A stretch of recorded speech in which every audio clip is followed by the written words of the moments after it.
afternoon, gardeners. We're at Magnolia Community Garden. Meg Moore is our community garden manager, and I'm Leslie Wade. We are under the ordinance. No one is allowed out, but we are still tending our parks and tending the gardens in the community beds. So we grow produce to donate back to local food pantries and people in need. So we are going to continue doing that and make sure that your parks are ready for you when they open again. So today we are welcoming you to a beginner's guide to natural vegetable gardening. So we're going to go through some of the basic steps if you want to start your own garden.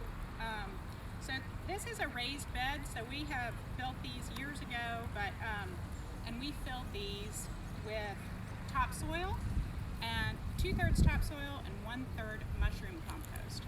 And every time we plant, we add a little bit more compost. So today we've kind of turned over the soil a little bit, but we've got some mushroom compost in this, and you can get this from a Mulch or garden center.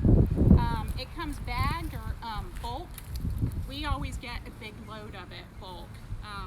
It's a little bit healthier. The microbes in the soil are happy and alive, and so we add a layer of this to our garden bed.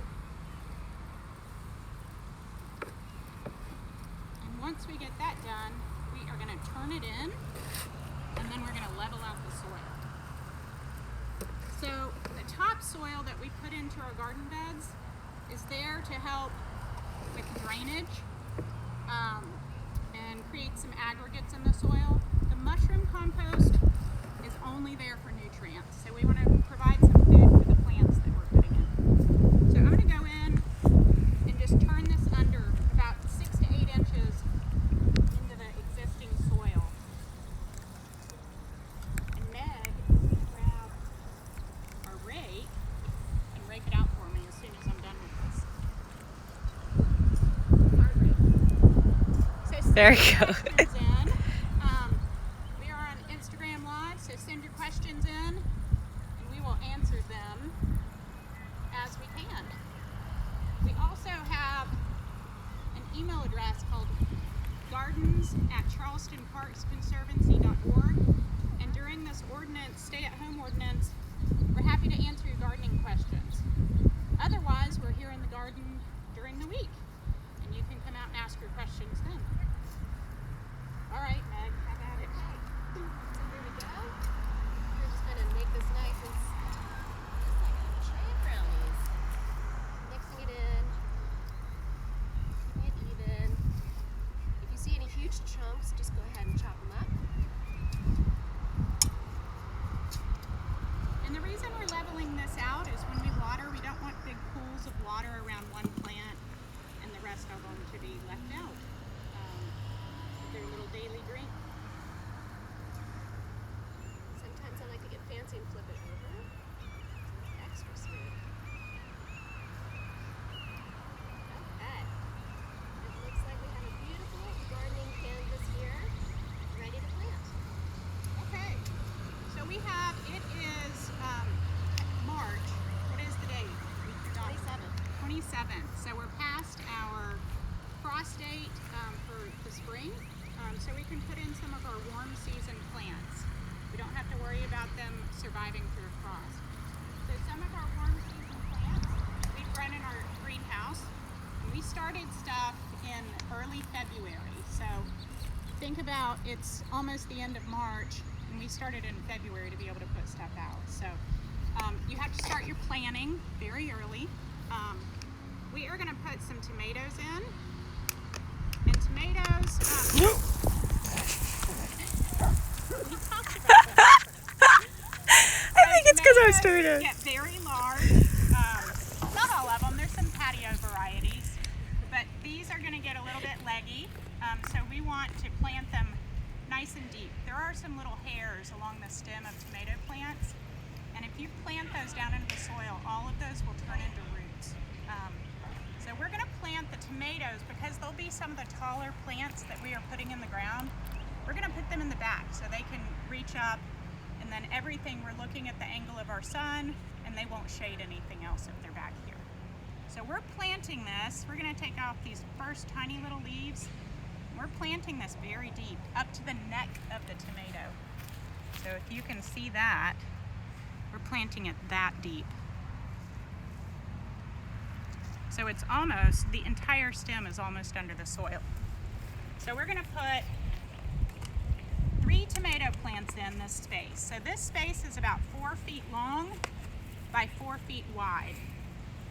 And we wanna give the tomatoes about 24 inches between each other to give them plenty of room to grow.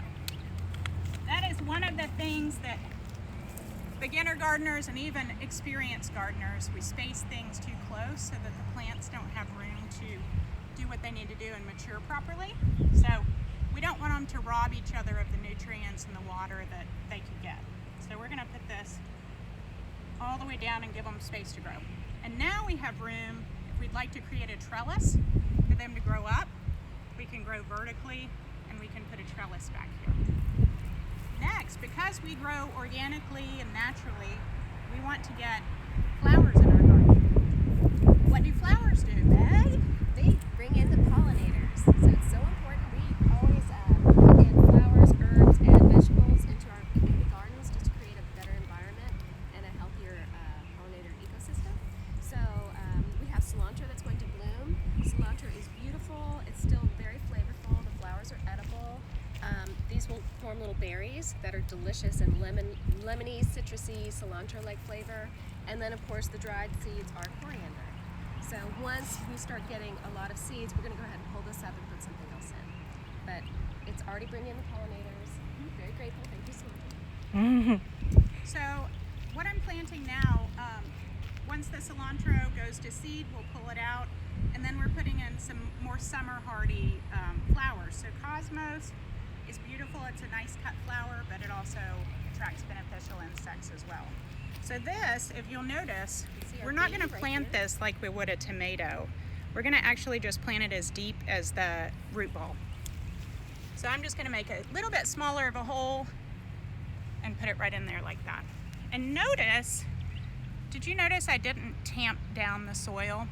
We don't want to do that because our roots actually, if we have a nice aggregate of soil, we actually want the roots to be aerated. So we want air to flow through there and everything to be happy. If you tamp it down, you close off those pockets of air that the roots can spread out into. So we don't do that. What else do we have? We have some lettuces. So it's getting a bit warm for lettuces and cool season vegetables, but these are a nice size and we'll be able to harvest them in probably 20 days or so. So we're going to put these right here in the front. We're just kind of packing stuff in here right now. I did talk about spacing, and we're being cognizant of that we want to put these in because as soon as they're ready, we're going to harvest them and put them in our salads. And Not ours, we're going to donate them. We can harvest the leaves instead of waiting for them to go in fully formed head. With the lettuces and the greens, we just continually harvest because we want to donate as much as we can while we have the time to our local food pantries. So our spacing might be a little bit different because we create that space, but still, you know, in your own home gardens, I would space them according to what the seed packet says or what you see. So we also have some squash, so we're going to put a couple of squash plants, and we like to put it partners in. You can plant just one plant, but so these, we try not to let our plants get overgrown. Not to say we don't ever do that, but this is a nice, healthy root system. They're ready to start spreading out, you can see that. Sometimes when they're root bound though, you'll see the roots are just twined around the bottom of the pot when you pull it out. And this is not like that. I don't know that we have any. I think we have an example. Good. So when you see that, you can just gently with your fingers massage the bottom of those roots and they'll kind of spread out and then they'll be able to get in the ground and be nice and healthy and happy.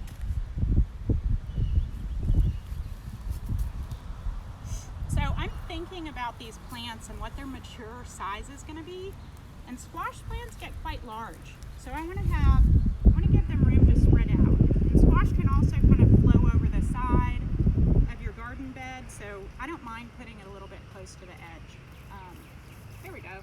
Meg's got a couple that are You can see that they're starting to get a little bit more mature. What you can do is massage these roots and open them up gently and put them in a bigger pot. So you're potting them up into a different size until you're ready to put them in the ground.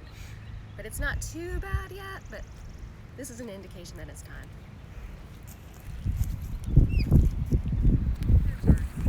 Oh. I know. So, someone, maybe, what is good in containers? What would be a good vegetable for You containers? can grow anything in containers. It depends on the size of the container, and maybe next week we could do a planting in containers for apartments and patio spaces. Thank you, Meg. You're welcome.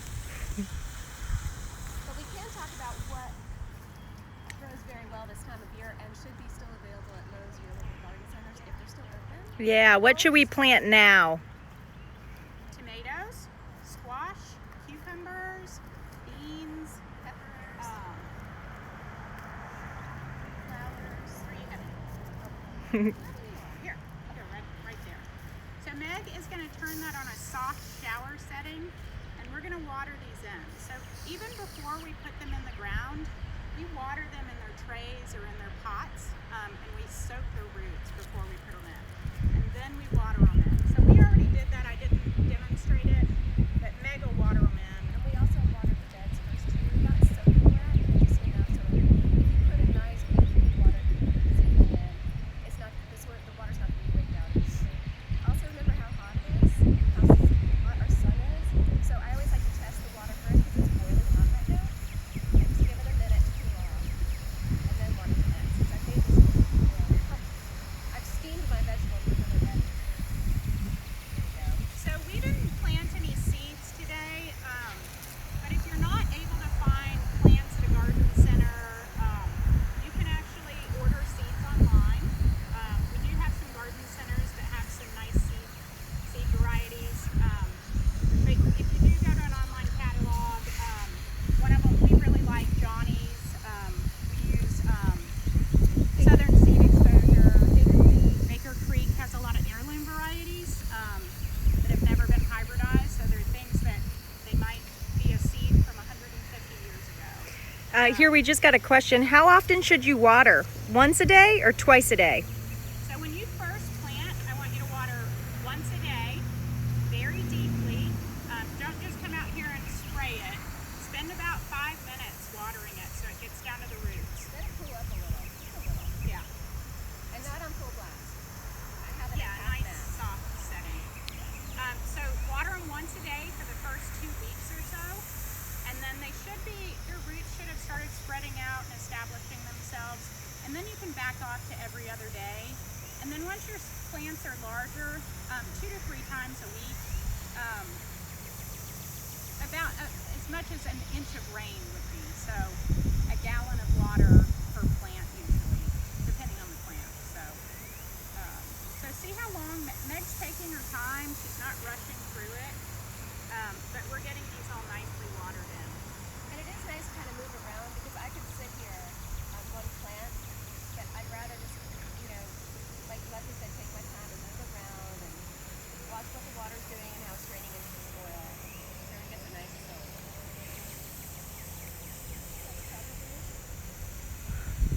What other plants can we be planting now? Any others you can think of? Eggplant, peppers. You can still put in radish if you can find under 30-day radish. You can put those in. Flowers, herbs. Yeah, your basils, all of your perennial herbs could go in.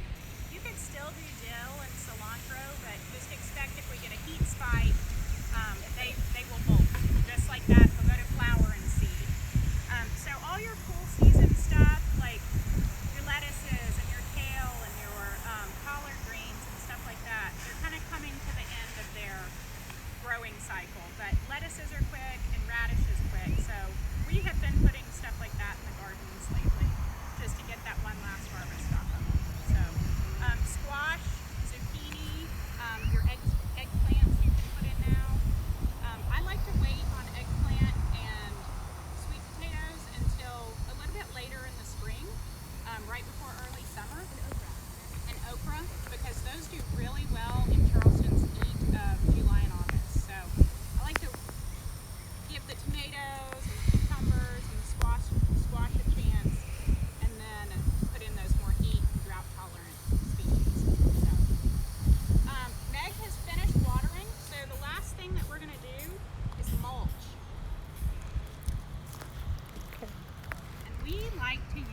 I know, 6 feet, everyone. Getting excited every So we use a wheat straw mulch, and we like to give a nice layer. This does multitude of things. So it's gonna reduce your weeds that might grow up in your garden around your plants. We don't want our plants competing with weeds for water and nutrients, right? So it's also gonna help maintain the temperature of the soil. So in the winter, when you put mulch down, it increases the temperature of the soil. In the summer, when you put mulch down, it decreases the temperature of the soil. So you're helping moderate the temperature of your soil. You're also helping the water from getting wicked away by wind, and you're keeping water retention in the soil as well. Where can you buy the wheat mulch, and how much does it usually run? That's a good question. I don't know how much this is. Okay. $6 a bale, I think, last time I bought it. You can buy it at most garden centers. So big box stores or local garden centers. Tractor Supply, yeah, farm stores. You can ask for non-seeding straw. It's a little bit more expensive, but it just has to put your weeds down. But I always found it ends up being, yeah, but it's okay. It's manageable. So other things that you can use for mulch are pine straw. I am not a fan of pine straw because it coats my fingers and arms when I use it. Or you could collect your leaf litter from your yard and use that as well. That actually smells well. And I like the way that looks. So that is the very beginning stages of your natural vegetable garden. Like I said, if you have other questions, please ask us on Instagram or our Facebook page at Charleston Parks Conservancy. And we do have our email address open for general questions, gardens@charlestonparksconservancy.org. Thanks for joining us. Happy gardening. Thank you guys. Hope to see you in the park soon. Okay, cool. Fantastic. How long was that? I couldn't. Tools. Oh, it's okay. We can do it. This is great. Oh, that was 20 minutes. And 18 minutes.